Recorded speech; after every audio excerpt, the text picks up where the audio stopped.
एक औरत पार्क की बेंच पर बैठी आसमान की ओर देख रही थी। ऐसा लग रहा था मानो वह कुछ देख रही हो।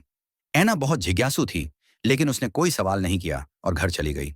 अगले दिन जब ऐना फिर से उस पार्क से गुजरी, उसने देखा कि उसी बेंच पर एक दूसरी औरत बैठी थी और वह भी उसी तरह आसमान की ओर देख रही थी। अब ऐना और भी ज्यादा जिज्ञासु हो गई, लेकिन इस बार भी उसने कुछ नहीं पूछा। एक और दिन बीत गया। जब ऐना फिर से उस पार्क से गुजरी, तो इस बार बेंच पर कोई नहीं बैठा था।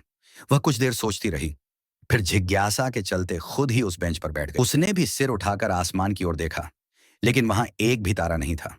ऐना उलझन में ही थी कि तभी अचानक बेंच के नीचे से एक आवाज आई। ऐना ने नीचे झांक कर देखा, तो वहां एक लड़की उसे घूर रही थी और अगले ही पल किसी ने उसके बालों को कसकर पकड़ लिया। अब ऐना समझ गई कि आखिर क्यों वे औरतें आसमान की ओर देख रही थीं। लेकिन इस राज को समझने की उसकी कीमत थी।